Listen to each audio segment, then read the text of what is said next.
here and I'm with another one, and this is a really good topic that a lot of us, probably everybody, will experience at some point in their lives. So you guys, I am going to cover the topic of suffering of silence, or suffering in silence. Some people may not.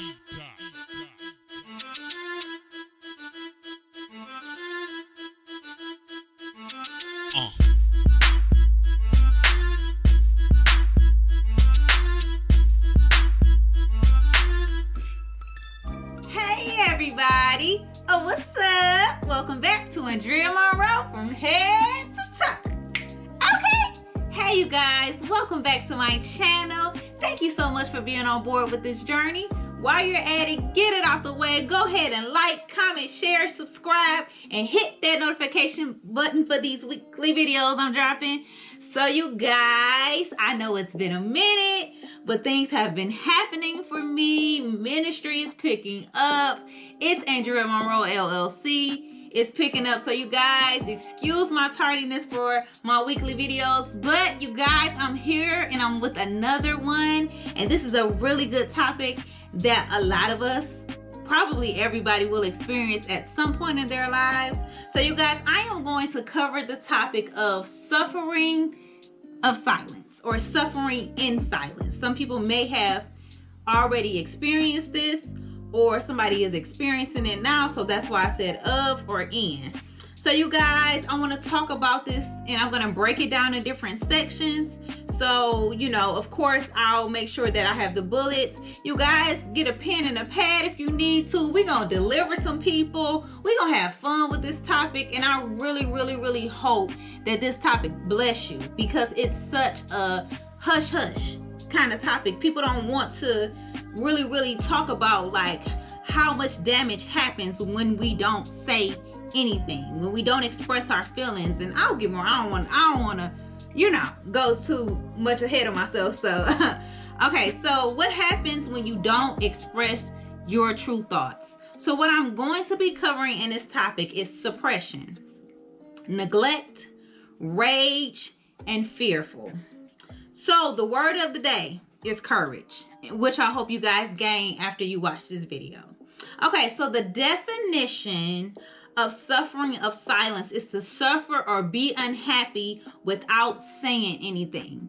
So it's gonna happen to all of us, whether it's on our job, whether it's in our church, whether it's in our community, whether it's within our family, in a relationship, in a friendship. It's going to come a time where we are suffering of silence, or suffering in silence. So when I was younger, I used to avoid confrontation. I am like an introvert slash extrovert. So I'm really outgoing, but I'm also really like chill. I'll peep the scene if I don't really know my surroundings. But once you get to know me, you like, that girl is crazy. But I always used to avoid confrontation. So it's not that I couldn't defend myself. I just did not want to be that confrontational girl, always fighting, always causing trouble. Because when I say my mama put the fear of God in me, when it came to school, when it came to being out in public, you embarrass me, I'm going to, yeah, you know, tap. So I wasn't a confrontational person. So I believe that silence was bliss. And that because I avoided confrontation at all costs, I never knew that it would cost me my peace within myself. And so I thought, you know, if I don't say anything, if I learn to walk away, you know, if I don't argue with people or debate with people, that peace will remain in my life, and this is the best decision I can ever make. Well, you guys, I was wrong, okay? My silence actually made me lose my confidence with speaking up, and I neglected my true emotions and feelings. I began making a habit of suffering in silence, and I let a lot of things slide when I should have really spoken up for myself. I was afraid of challenging people, starting confrontation, or even saying no. So it would be times where I wanted to say no, but I didn't, because I'm like, what if this person wants to stop being my friend? Or what if I don't have such great accolades coming out of somebody's mouth when it comes to me? Or what if I'm not responsible to that person or reliable to that person anymore? So I suffered, and I really dealt with that a lot, like growing up, because I was always the go-to person. Still to this day, I'm still the go-to person, but I wanted to remain the go-to person. So it took me a while to find my voice, but I found it. Okay. So the first thing I'm going to talk about is suppression. And suppression means to stop yourself from thinking or feeling something. When you hold back your anger, your emotions, that feeling will return with vengeance. And so when suppression, it just goes to the back of your mind. It's not a cure-all. It's actually early stages of PTSD. And little things become big things when you do suppression. So it could trigger something that happened when you were a child, and now you can't understand why you're so mad when people step on your shoes, or something that small. You become a ticking time bomb. Every time you suppress your true feelings and emotions, you add to the explosion that will eventually happen. You lose yourself and become a stranger in your own body. During suppression, you truly learn to suffer in silence. And so, it's a Bible text that say, you shouldn't go to bed with wrath. Like, you shouldn't let the sun go down with anger, on your mind or in your body, because what happens is that it keeps festering. And like I said, you become a ticking time bomb, and then bam, somebody like, dang, I didn't mean to drink your orange juice. But people have been drinking your orange juice for a long time, so they don't understand that you suppressed it and you stopped taking up for yourself. Just something that small. Okay, and so the next thing I'm going to talk about is neglect. With neglect, you fail to care for yourself properly. The state or fact of being uncared for. So at some point of our lives, we all will experience neglect, whether it's on a job, whether it's in a relationship, whether it's within our family, at church, some kind of encounter. Somebody's going to fall short, and you're going to feel feelings of neglect. And we all fall victim to this at some point in our lives, whether we neglect our physical, emotional, spiritual, or mental well-being. At some point, one of those things fall by the wayside, and we actually can neglect ourselves. I know a lot of the times, because of my position in life right now, I know that I'm here to serve. Sometimes I will neglect my own feelings because I love to see people happy. I love to see people winning. And if I have anything to do with it, it just gives me so much joy, because my language is just to give. So I may neglect myself at a lot of times because I should be pouring that same thing back into myself. So we ain't talking about me now. But no, seriously, like, self-care is so important, and I'm gonna cover that topic. I'm gonna do content on self-care and the importance of that. But back to neglect. So majority of the time, neglect happens from suffering of silence. Being in a relationship, oh my God, you will suffer in silence a lot. Working a job, you will suffer in silence a lot. Being active in church, you will suffer in silence. Being in solitude, you will suffer in silence. Being active in the military, you will suffer in silence. The point that I'm making is that you will experience neglect of some sort from yourself or others. Being in a profession where you're constantly pouring into people, neglect and suffering in silence is at an all-time high. Mental health professionals, we suffer from this so much, neglect, because that's our job. Our job is to try to make things right within people. We're trying to cure people in a sense. And so neglect is at an all-time high within the mental health industry. So you have to be intentional about recharging, having balance, time management, addressing issues as they arise, and master the art of self-care. So the next thing I'm going to talk about, wait. Also, neglect arises because people like to pick their battles, but it's not necessarily their true reaction. and their true emotion and feelings become a victim of neglect. So anytime you really don't express yourself in a certain situation or a certain predicament, you are suffering in silence at that very instant. So the next thing that I'm going to talk about is rage. So we all know rage is violent, uncontrollable anger. After you've experienced or you've been suffering in silence for a long time, and then on top of that you add neglect, things will begin to be out of your control. Your patience will become extremely thin, and everything will become a trigger. If somebody probably blink at you, you like, you know what? That blink, I seen an eyelash fall off and I'm mad. It be the smallest things like that. You will begin to experience rage out of nowhere. Everything will start to make you angry because you're so easily agitated. When something happens over and over again, it's a repetitive cycle which causes insanity. And insanity is definitely something that contributes or leads to anger or rage. Rage is also caused by stressful and frustrating situations. What is more stressful or frustrating than suffering in silence? I don't know what else can make rage come up than suppressing and neglecting your true feelings. Rage is going to definitely follow behind that. The most important thing to do when you're experiencing rage is to calm down and to become a rational medium by meditating, taking deep breaths, handling your anger when it first arises, and most importantly, think before you speak. We all have a voice, and our voice matters. Don't ever let anybody make you believe that your voice does not matter, because it does. But in that, also be tactful, also be skillful when expressing your feelings, because words and time is something that we just unfortunately do not get back. So we want to make sure that our words, because they have so much power in them, and because time slips away so fast, we want to be conscious about what we say and how we say it, and in a timely manner of when we say it. That also makes a difference. So in the heat of the moment, it is easy to say something you'll later regret.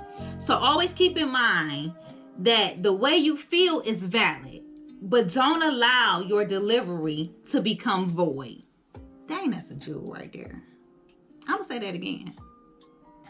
Always keep in mind that the way you feel is valid, but don't allow your delivery to become void.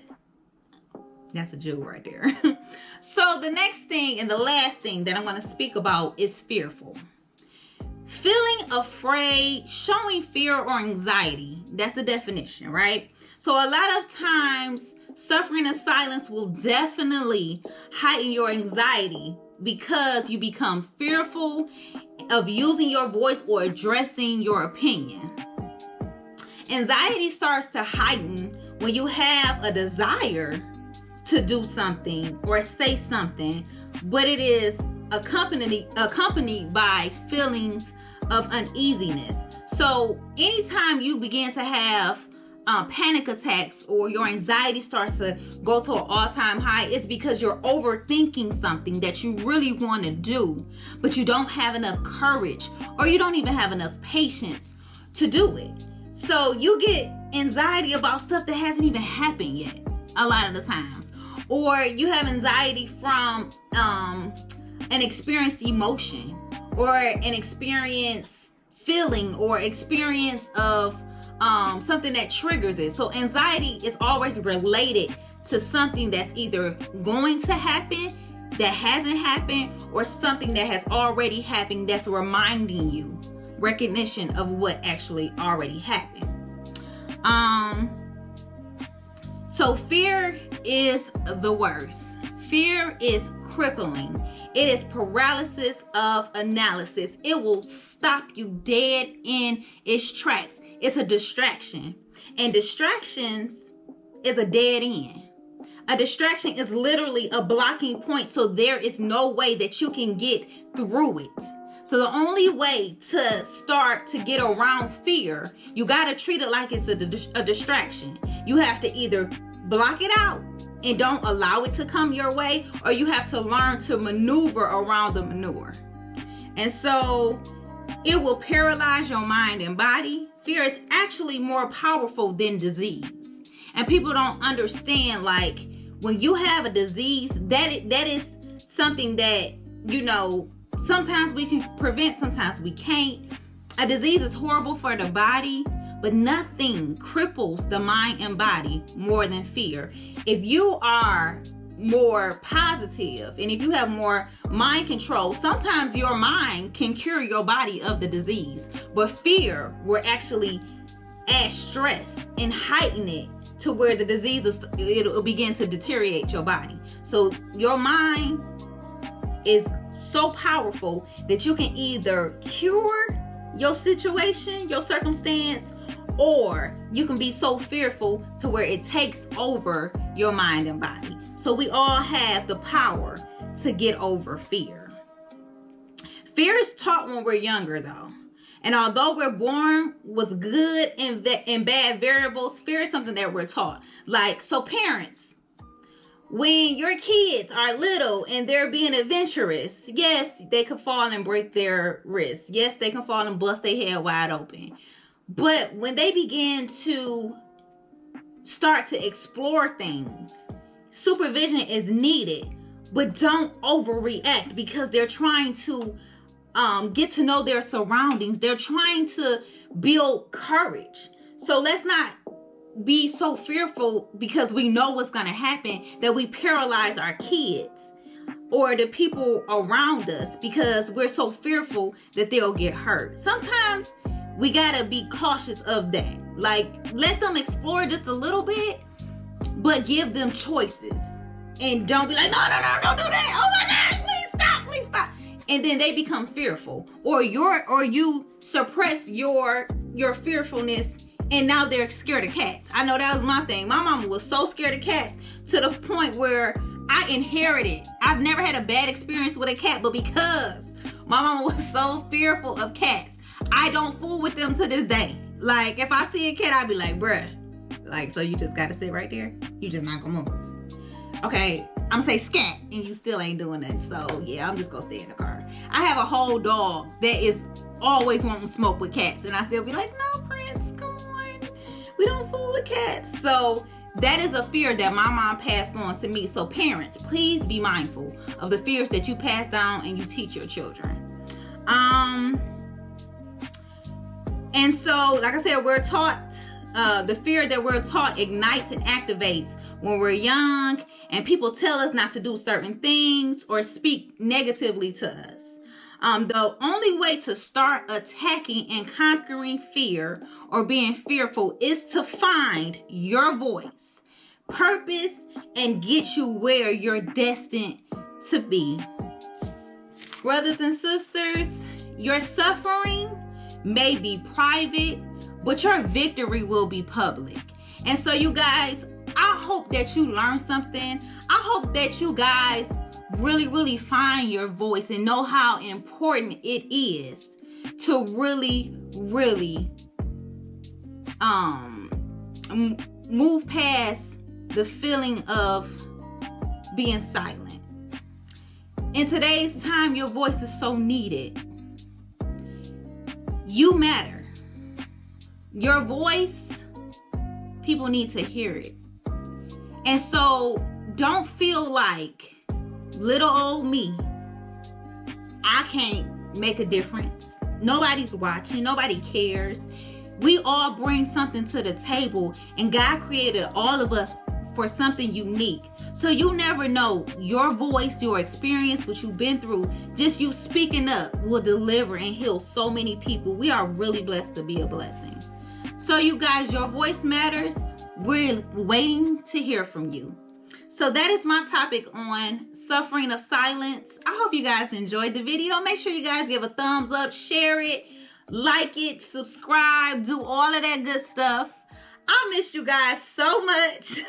So you guys, don't forget to dream bigger than your fears, more than your imagination, surpassing your wildest dreams. I am Andrea Monroe. Thank you so much for watching Andrea Monroe from Head top.